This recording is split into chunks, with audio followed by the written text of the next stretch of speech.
रात के 12 बजे थे।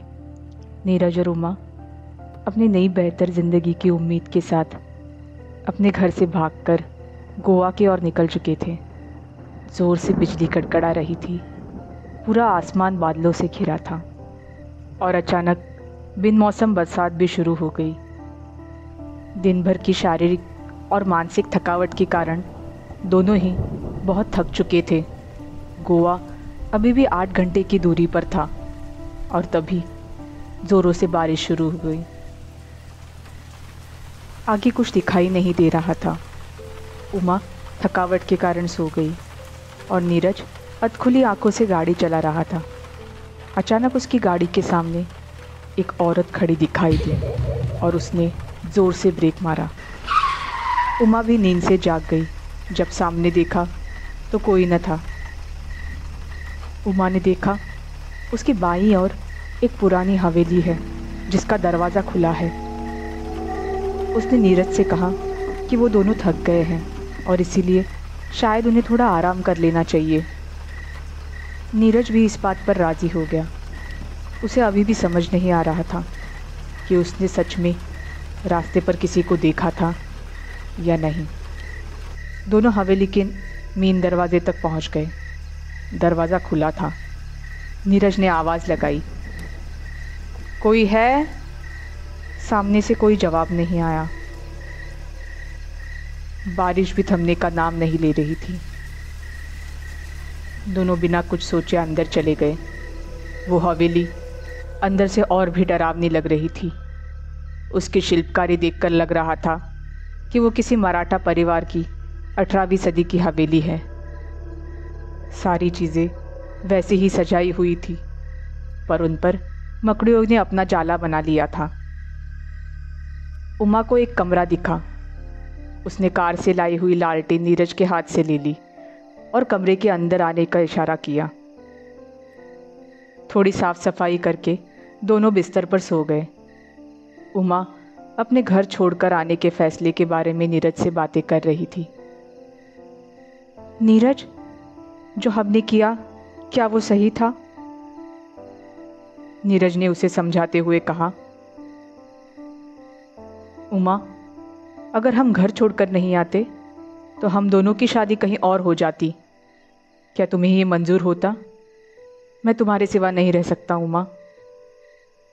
उमा भी नीरज से बेहद प्यार करती थी, इसीलिए दोनों ने घर छोड़कर भागने का फैसला किया था। बातें करते करते दोनों की आंख लगी। सब कुछ सही चल रहा था और तब करीब करीब रात के 2 बज चुके थे। खिड़की पे दस्तक की आवाज़ से नीरज की आंखें खुली। खिड़की की तरफ तो कोई नहीं था, पर उसने देखा कि उमा अपनी जगह पर नहीं है। वो बौखला सा गया। इतनी रात गए वो जा कहाँ सकती है? वो टॉर्च लेकर बाहर की तरफ निकला।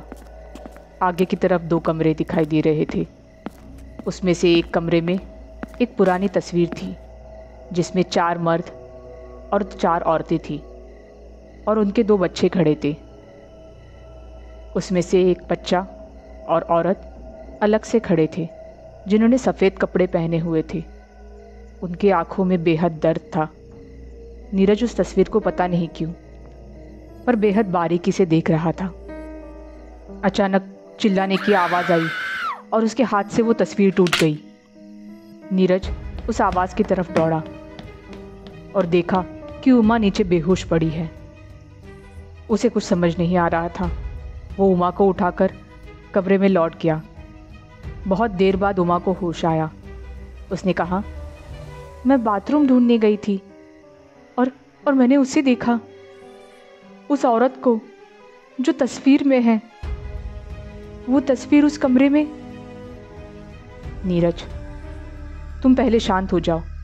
शायद कोई भ्रम हो गया होगा तुम्हें।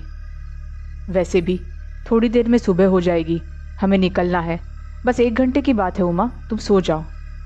नीरज और उमा को पता ही नहीं था कि ये 1 घंटा उन्हें इतना महंगा पड़ने वाला है। उमा थोड़ी देर में सो गई। बारिश भी रुक गई थी पर अचानक हवा में ठंड बढ़ने लगी। नीरज ठंड से कांपने लगा। वो खिड़की की तरफ उसे बंद करने के लिए चला गया। तभी तभी किसी ने उसका हाथ जोर से पकड़ लिया और खिड़की के बाहर खींचने लगा। वो झटपटाने लगा। वो ज़ोर ज़ोर से उमा का नाम पुकारने लगा, पर उमा को जैसे कुछ सुनाई ही नहीं दे रहा था। नीरज ने पास में रखे फ्लावर वास से उस हाथ पर दे मारा और अपना हाथ छुड़वा दिया और खिड़की बंद कर दी।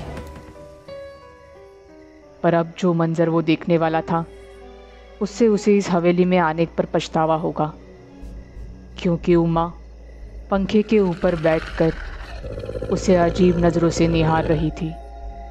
उसकी आंखें लाल और चेहरा काला पड़ चुका था। उसे देखकर नीरज की चीख निकली और वो वहाँ से भागने की कोशिश करने लगा।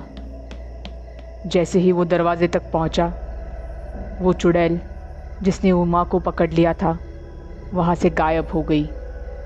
नीरज ने मौके का फ़ायदा उठाकर दरवाज़ा खोला और गाड़ी में जाके बैठ गया। 80 की स्पीड में नीरज गाड़ी दौड़ाकर वहाँ से दूर चला आया।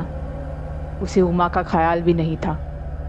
गाड़ी रोककर जब वो शांत बैठा, तब उसे बैक सीट पर किसी के होने का एहसास हुआ। उसने रेयर व्यू मिरर में देखा तो कोई न था, पर जब वो मुड़ा तब, मुझे छोड़कर चले आए तुम नीरज? तुम तो मुझसे प्यार करते हो ना? यही था तुम्हारा प्यार?